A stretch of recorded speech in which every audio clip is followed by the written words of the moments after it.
কয়েক বছরের পুরনো প্রেমিককে রেখে মেয়েটি যখন রাতের একটায় নতুন প্রেমিককে বলে আমি তোমাকে ভালোবাসি এবং নতুনভাবে ফোন আলাপে ব্যস্ত এবং পুরনো ফোন ওয়েটিং, তখন ছেলেরা দর্শিত হয়। সিগারেট খাওয়া কালো ঠোঁটগুলো বেঈমান না, বেঈমান তো লাল রং দিয়ে রাঙানো ঠোঁটগুলো। প্রতিটা ভুল মানুষকে একটি করে শিক্ষা দেয়, আর প্রতিটা শিক্ষা একজন ব্যক্তিকে পরিবর্তন করে দেয়। সত্যি খুব বাজে একটা ছেলে আমি, সত্যি খুব বাজে। কাউকে ভালোবাসি না আমি, কাউকে ভালোবাসতে পারি না, নিজের কষ্টে কাঁদতেও পারি না, নিজের ভেতরে নিজেকে ভাঙলেও উপরে চূড়া দেখাতে হয়। কারো যত্ন নিতে পারি না আমি, সবসময় নিজের কথাই ভাবি, নিজের স্বার্থের কথাই চিন্তা করি,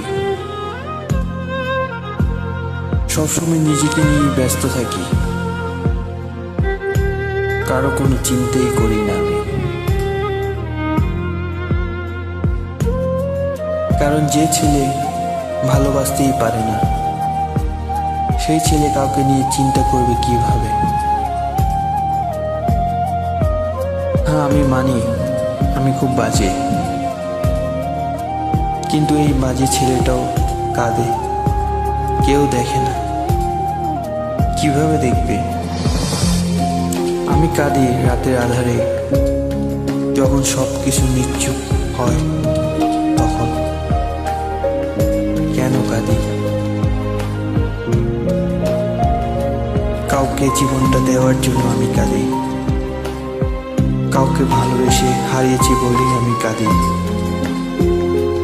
কষ্ট হয় খুব, কিন্তু আমি দেখাবো কেন আমার কষ্ট? আমি তো কারো যত্ন নিতে পারি না, তাই তো আমিও একা অযত্নবান এক কোণাতেই পড়ে আছি। আমি সবসময় নিজের স্বার্থের কথাই ভাবি,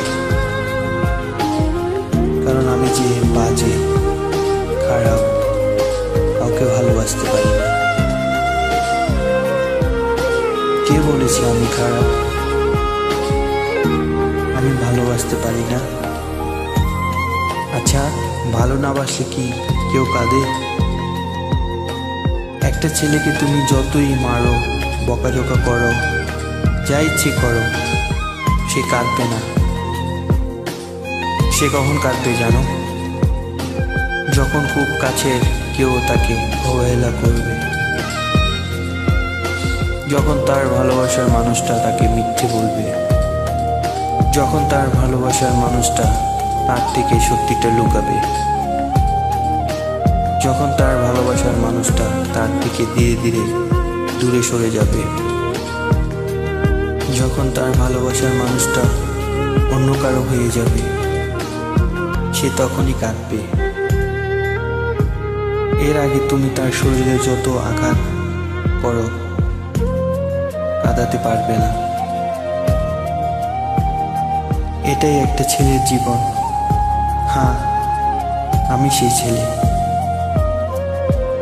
আমি একটা বাজে ছেলে, আমি সত্যিই খুব বাজে একটা ছেলে।